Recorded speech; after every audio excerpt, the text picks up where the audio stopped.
He resigned as an MP just 16 months ago to run for the leadership of the Alberta Progressive Conservative Party.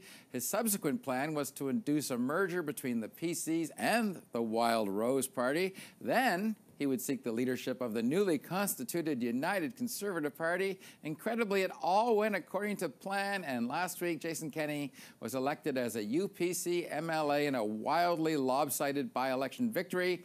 That sets up the final chapter of his plan to defeat the NDP government of Rachel Notley in 2019. For completing this ambitious mission so far, UPC leader Jason Kenney is one of our Power Players of the Year, and he joins us from Calgary.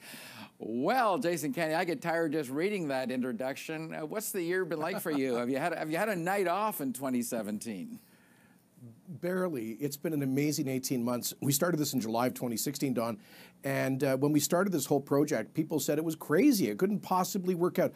All the know-it-all political scientists and pundits said it wasn't possible, but we did it. We managed to, first of all, win the PC leadership, as you point out, and it was actually really tough. It was 87 delegate selection meetings, and the rules have been designed to, frankly, impair our campaign. We got 75% of the vote there. The negotiations, people gloss over the negotiations on the merger, but that was tough. It was by no means a certain thing. Frankly, at one point, it was on life support, but we brought it back. We got a good deal done, and then 95% endorsed it, better than anybody expected.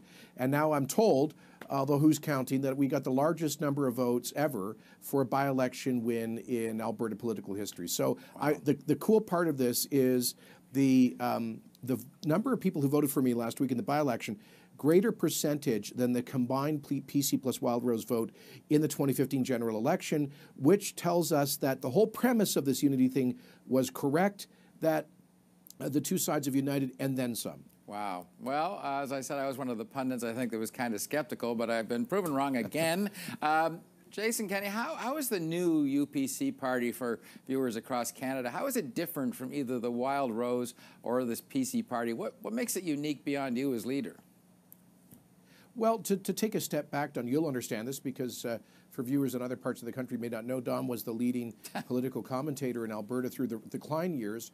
You'll know that basically the Wildrose Party is basically was half of the PC party that left it, for all intents and purposes, and the more populist and somewhat more conservative half. And then basically we've just reunited the coalition that used to exist under Lougheed and Klein. And that was a party that was winning typically, as you know, 45, 50% of the popular vote. According to the most recent polls, we're at about 55%. We're the only political party in Canada I know of that's polling north of 50% with about a 30-point lead. Not that we're taking anything for granted, but that is a pretty strong confirmation, as was the 72% by-election result, that we have successfully reassembled that traditional, what I call free enterprise coalition. I call it an Alberta version of Brad Wall's Saskatchewan Party or a provincial version of the Conservative Party of Canada, which typically wins between 60 and 65% of the popular vote in Alberta. Wow. I know this is a setup question, a bit of a puffball, I guess, but what about Rachel Notley is going to be your prime target as Albertans head towards this validation vote for the NDP premier? What are you going to use as your main source of ammunition? Well, the same thing that we ran on in the by-election, which is the economy. We've been through one of the deepest and longest recessions in Alberta history. Even though there are some signs of a technical recession, a technical recovery, most people are not feeling that. Nearly 200,000 Albertans are out of work.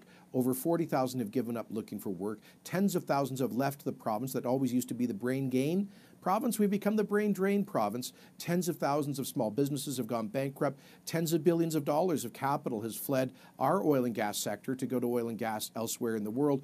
So all of this, people are feeling this. The economy is 7% smaller than it was in 2014. Disposable incomes are down. You know, a lot of people are barely hanging on. So it's all about the economy. And what is the NDP's response? On January the 1st, they're raising their carbon tax by 50%. Yeah. So they've been making, in our judgment, they've been pouring fuel onto the flames of a tough economy, making a bad situation worse, and that will be the issue in the 2019 election. I'm curious, how do you keep the social conservative side of the party at bay? I mean, Albertans, most people think they're really right-wing, but they're not right-wing on a social conservative basis. How do you keep that under control? It's a coalition, the same way that Stephen Harper or Brad Wall or Before us, Peter Lougheed and Ralph Klein managed a coalition. Even in the BC Liberal Party, you've got, I always say,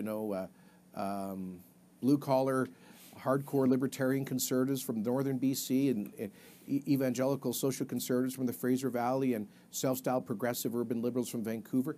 They're able to manage the same coalition by focusing on the issues that unite them, which would be economic growth and fiscal responsibility, avoiding divisive issues when they emerge, as sometimes inevitably they do, dealing with them with respect for each other, everybody in the coalition, usually with free votes, and then moving on. So it's really trying to recreate the forgotten art of coalition leadership that Peter Lougheed and Ralph Klein, Stephen Harper and Brad Wall have given such great proof to, but we lost that in Alberta in the last decade. I find it strange to be talking to you as the leader of the official opposition. When I first met you, you were a tax fighter confronting Ralph Klein over his pension plan, but times have changed. It must seem a little strange to you.